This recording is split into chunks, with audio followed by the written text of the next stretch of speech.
फबिज़ालिका सुम्मिया फारूक। उलमा कहते हैं आपका नाम फारूक होने का एक बुनियादी सबब यह है कि आपने इस तरह कुफर और मुनाफिकत और इस्लाम के दरमियान जो हुदूद थी उनको भी वाज़े कर दिया। और मुनाफिक को तो दूर से पहचान लेते थे। मुस्नद इमाम अहमद बिन हंबल में है, एक दिन आप नमाज फजर पढ़ने के बाद बाहर तशरीफ ले गए। होता है कि यहाँ नमाज हो रही हो 6:10 पे और साथ वाली मस्जिद में हो रही हो 6:20 पे, तो मजाफात में कोई मस्जिद थी जिससे नमाज थोड़ी सी ताखीर से होती थी। तो आप सैर के लिए निकले तो देखा वहां नमाज पढ़ाई जा रही है और सूरह आबासा की तिलावत इमाम कर रहा है। तो आप रुक गए और सोचने लगे कि ये सूरह आबासा की तिलावत क्यों कर रहा है। सोचा हो सकता है रूटीन से पढ़ता हो और आज ये सूरत तिलावत के तौर पे आ गई हो। अगले दिन कस्तन गए तो देखा कि वो फिर वही सूरत तिलावत कर रहा है। तीसरे दिन तलवार भी साथ ले गए और फिर जब उसने तिलावत की तो आपने सलाम फेरा तो बुलाया, उसको पूछा कि क्या तू कुरान मजीद की कोई और सूरत नहीं जानता? उसने कहा जी मुझे और सूरतें भी आती हैं। तो कहा फिर ये बार बार क्यों पढ़ते हो? यहां थोड़ा सा इसका पस मंजर समझना होगा ताकि मामले की नोयत और असासियत को समझा जा सके। हुआ इस तरह कि हुजूर अलैहिस्सलाम मुख्तलिफ सरदारानी कौम को लेकर के एक पहाड़ी पे बैठ के उनको दर्स दीन दे रहे थे और हुजूर की आरज़ू ये थी कि ये लोग अगर इस्लाम में आ जाएं तो बड़ा फायदा होगा। एक सहाबी थे जो आंखों से नाबीना थे, वो हुजूर के बदन की खुशबू सूंघते सूंघते मौके पे जा पहुंचे और जाके झोली फैला के अर्ज गुजार हुए, या रसूल अल्लाह सल्लल्लाहु अलैहि वसल्लम अल्लिमनी मा अल्लमकल्लाह, अल्लाह ने जो आपको सिखाया उसमें से कुछ चीजें मेरी झोली में भी डाल दें। अपनी तलब का इजहार किया, लेकिन चूंकि नाबीने थे मामले की नजाकत को समझ ना पाए। मैं दूर से आया हूं और आपसे मुखातबा कर रहा हूं और बात एक तमहीद के साथ शुरू की और यहां तक पहुंचा। अगर कोई मेरा बहुत करीबी भी हो और बड़ी मोहब्बत करने वाला भी हो तो मुझे रोक के कहे जनाब मुझे तयम्मुम के मसले बता दीजिए, तो यकीनन मेरी तबा पे नागवारी आएगी कि ये बाद में पूछ लेना। अब मैं इन लोगों से मुखातबा कर रहा हूं, बड़े कीमती लोग हैं, अपना वक्त निकाल के आए हैं, अहले इल्म हैं, अहले दानिश हैं, अरबाब दीन हैं और इनका एक एक लम्हा कीमती है। तो ये वक्त निकाल के इस आजिज की बातें सुनने आए हैं तो मैं चंद लम्हों के लिए इनसे मुखातब हूं, तो आप फिर पूछ लेना।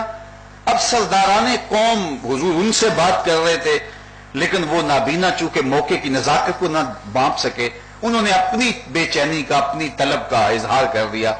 हुजूर को पसंद आया। हुजूर ने फिर दोबारा उन सरदाराने कुरैश से, सरदाराने कौम से बात शुरू की।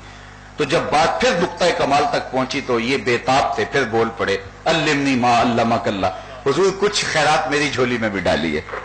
तो हुजूर ने फिर दोबारा उनको जब गुफ्तगू करना चाहिए, फिर एक नतीजे पे बात पहुंची तो वो फिर बोल पड़े।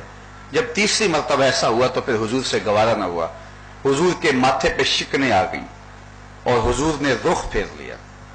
तो जब इराज किया तो जिब्रील वही लेकर आए, आबसा व तवल्ला अन जाअहुल आमा वमा युदरीका लअल्लहु यज़क्का।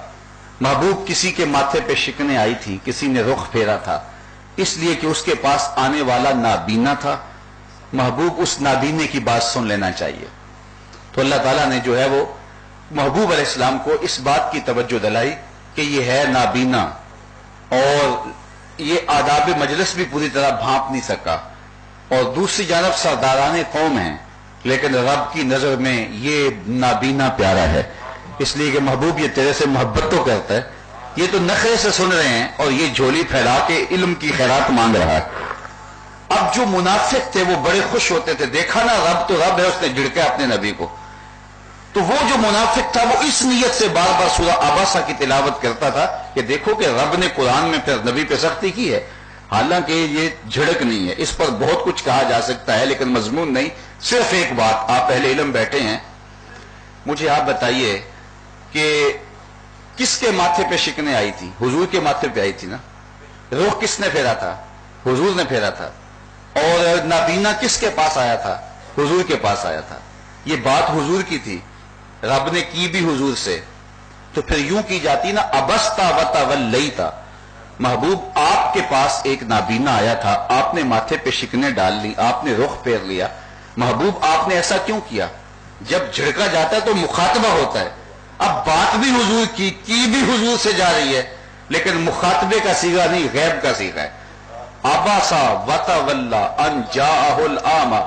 محبوب کسی کے ماتھے پہ شکنیں آ گئی تھی، کسی نے رخ پھیر لیا تھا، اس لیے کہ اس کے پاس آنے والا نابینا تھا. محبوب اسے ایسا تو نہیں کرنا چاہیے تھا.